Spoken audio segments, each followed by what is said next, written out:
Coba kita bayangkan sebuah perjalanan yang luar biasa. Dari sebuah ruang keluarga yang hangat, tempat di mana nilai-nilai diturunkan dari generasi ke generasi lewat selembar kain. Sampai ke panggung mode yang gemerlap di Paris, Milan, dan New York. Nah, inilah transformasi yang dialami oleh busana muslim. Dari yang tadinya sangat personal, sekarang menjadi sebuah industri global yang dibicarakan di seluruh dunia. Perubahan ini kan bukan sekedar soal gaya ya, tapi ini memunculkan satu pertanyaan yang sangat mendasar. Ketika sebuah tradisi yang kaya akan nilai spiritual dan budaya bertemu dengan kekuatan pasar global yang begitu besar, apakah esensi aslinya itu masih bisa bertahan? Inilah yang akan kita bedah bersama. Oke, mari kita mulai penelusurannya. Untuk benar-benar paham pergeseran besar ini, kita perlu lihat dulu ke belakang. Gimana sih perjalanannya dimulai? Dari sebuah etika berpakaian hingga menjadi sebuah fenomena industri. Perubahannya itu drastis banget. Panggungnya benar-benar pindah. Kalau dulu percakapannya intim, ya, tentang kepantasan dan identitas di ruang keluarga, sekarang percakapannya soal tren dan koleksi terbaru di panggung mode internasional yang disiarkan ke jutaan layar lewat kampanye-kampanye digital. Tapi, sebelum kita ngomongin miliaran dolar dan tren global, yuk kita mundur sebentar untuk memahami fondasinya. Sebenarnya apa sih akar dari etika berpakaian ini? Jadi, pada dasarnya busana muslim itu tumbuh dari nilai-nilai yang sangat dalam. Ini bukan cuma soal penampilan, tapi tentang kebutuhan spiritual, penanda identitas budaya, dan sebuah etika yang mengutamakan kesederhanaan serta kepantasan. Nah, disinilah semuanya mulai berubah. Datanglah sebuah kekuatan baru, globalisasi dan logika pasar.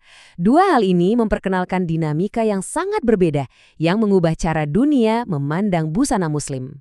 Coba bayangkan, dengan populasi muslim global yang jumlahnya hampir 2 miliar orang, para pemain industri melihat satu hal yang sangat jelas, potensi pasar yang luar biasa besar.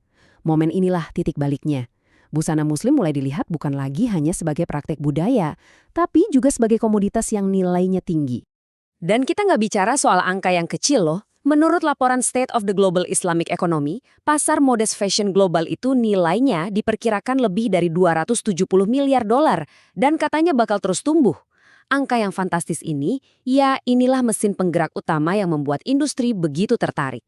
Buktinya ada di mana-mana kan, merek-merek mewah seperti Dolce & Gabbana sampai raksasa fast fashion kayak H&M dan Uniqlo, semuanya berlomba-lomba merilis koleksi khusus Ramadan. Panggung mode di London dan New York sekarang punya segmen khusus untuk modest fashion, jadi ya, industri sudah sepenuhnya masuk ke dalam permainan.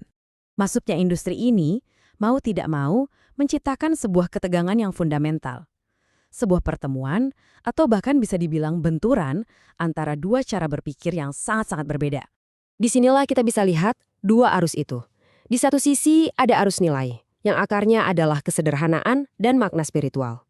Di sisi lain ada arus komersialisasi yang deras banget, yang didorong oleh siklus tren musiman, logika produksi massal, dan strategi pemasaran yang agresif untuk berebut perhatian. Tentu saja, ini bukan cerita yang hitam putih. Banyak banget yang melihat ini sebagai sebuah evolusi yang sehat. Para desainer muslim, dari Indonesia sampai Turki, dapat panggung global. Perempuan muslim sekarang punya pilihan yang jauh lebih banyak untuk mengekspresikan identitas modern mereka. Ini adalah bentuk inklusi dan pemberdayaan ekonomi yang nyata bagi banyak komunitas. Tapi sekarang mari kita coba lihat dari sisi sebaliknya. Komersialisasi ini juga memunculkan pertanyaan-pertanyaan kritis.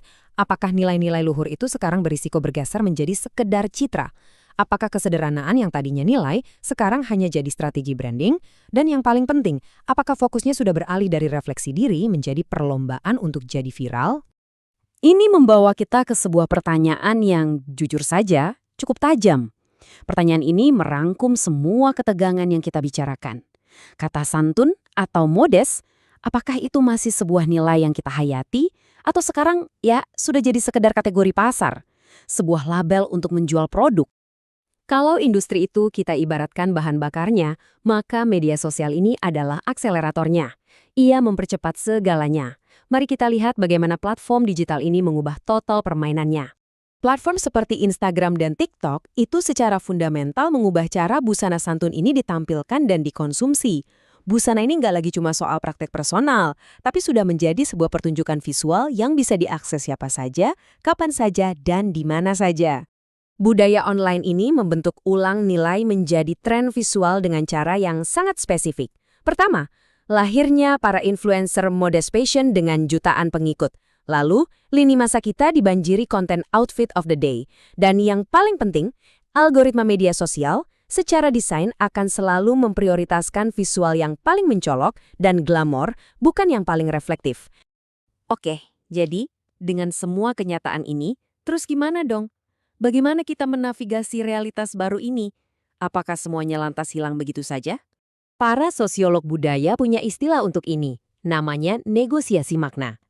Konsepnya sebenarnya sederhana, makna asli itu tidak hilang begitu saja, tapi ia harus beradaptasi, berdialog, dan kadang bahkan berkompromi saat masuk ke arena baru yang seramai pasar global.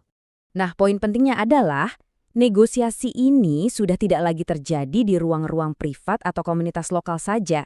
Sekarang negosiasinya terjadi di ruang publik, di mall, di lini masa media sosial kita, dan di panggung-panggung mode dunia. Terjadi di hadapan jutaan mata. Jadi, poin krusialnya adalah ini. Industri itu akan selalu bergerak mengikuti logika pasar dan keuntungan. Akan selalu seperti itu. Artinya, tanggung jawab untuk menjaga dan merawat makna pada akhirnya kembali kepada masing-masing individu yang mengenakannya. Maka tantangannya mungkin bukan untuk menolak industri secara total, karena itu hampir mustahil ya di zaman sekarang.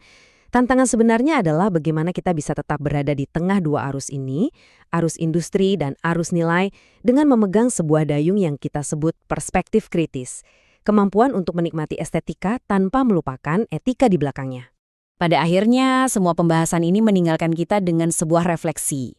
Mungkin pertanyaan yang paling penting itu bukanlah soal seberapa besar pasarnya atau apa tren terbarunya, tapi sebuah pertanyaan yang jauh lebih mendasar.